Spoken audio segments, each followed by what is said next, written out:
మంచికి పోతే చెడు ఎదురైంది. ఈ సామెత ఎప్పుడైనా విన్నారా? ఎగ్జాక్ట్లీ ఇదే జరిగింది రీసెంట్ గా నా లైఫ్ లో. మీరు ఇదే ఫస్ట్ టైం నన్ను చూస్తున్నట్లయితే కనుక నా పేరు లక్ష్మి అండ్ ఈ ఛానల్ నేమ్ ఇట్స్ మీ Lakshmi.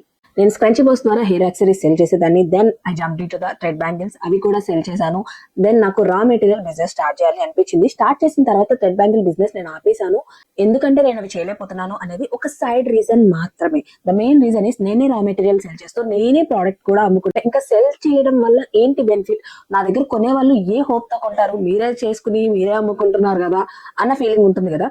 So I have decided not to cell bangles. మీరు అనుకోవచ్చు, అబ్బచ్చా ఇప్పుడు బాగానే కవర్ చేస్తున్నారు, మా కోసం చేశారా అని. మీకోసమే చేశాను అండ్ ఇండైరెక్ట్లీ నా బిజినెస్ కోసం కూడా అన్నమాట. ఎందుకంటే నేను బ్యాంగిల్స్ చేయలేకపోతున్నాను అంటే ఆపేయాల్సిన అవసరం లేదు. నేను ఎంప్లాయ్మెంట్ ఇచ్చుకోవచ్చు, వర్కర్స్ ని పెట్టుకోవచ్చు, వాళ్ళతో చేయించుకోవచ్చు. I have a chance. But నేను అటు వెళ్ళలేదు, నేను స్టాప్ చేసేసాను. ఎందుకంటే నాకు ప్రెసెంట్ బిజినెస్ ఇంపార్టెంట్ కాబట్టి నా దగ్గర నుంచి బై చేసే వాళ్ళు ప్రోడక్ట్ కొనుక్కుని సెల్ చేసుకోవాలి కదా. సో నేను బ్యాంగిల్స్ బిజినెస్ ఆపేశాను అండ్ నేను చేయలేకపోతున్నాను అనేది కూడా రీజన్. ఇది మాత్రమే రీజన్ అన్నట్లా, రెండు రీజన్. అండ్ రీసెంట్ గా నేను ఒక వీడియో చేశాను, బ్యాంగిల్స్ సెల్ చేయడానికి కూడా నేను స్టార్ట్ చేయాలి అనుకుంటున్నాను. బట్ నేను చేసి అమ్మను.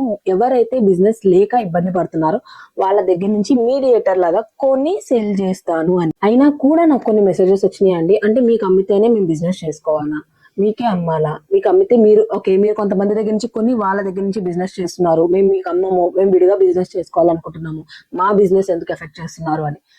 ఇంకా నేను స్టార్టే చేయలేదు, అప్పుడే నెగిటివ్. ఇంకా స్టార్ట్ కూడా చేయలేదండి నేను. స్టిల్ నాకు ఎలా అనిపించింది అంటే నేను స్టార్ట్ చేయడం వల్ల ఏంటి యూజ్ అనిపించింది. సో నేను మాట్లాడాను ఇంట్లో వాళ్ళతో. దే ఆల్సో సెడ్ వాళ్ళ అంత నెగిటివిటీ వద్దు, అలా అనుకుంటున్నప్పుడు అసలు చేయొద్దు, వదిలేసే.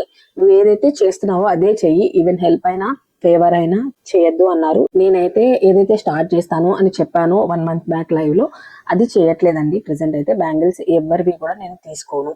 మీ బ్యాంగిల్స్ మీరే సెల్ చేసుకోండి ప్లీజ్. అండ్ సెకండ్ వన్, నేను ప్రమోట్ చేస్తానని చెప్పాను. యాక్చువల్లీ ఫస్ట్ ఆప్షన్ అది, ప్రమోట్ చేస్తాను. మీరు ఏదైతే చేసుకుంటున్నారో అది నేను ప్రమోట్ చేస్తాను అని చెప్పాను.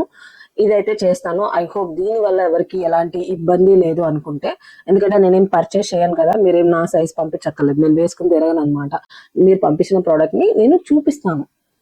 ఇవి ఇలా ఉన్నాయి, బాగున్నాయి అని రివ్యూ చేసి చూపిస్తాను. నచ్చిన వాళ్ళు కొనుక్కుంటారు. ఇందులో కూడా ఎవరికైనా మైనస్ ఉంటే చెప్పండి, ఇది కూడా ఆపేస్తాను. Thanks for watching. బాయ్.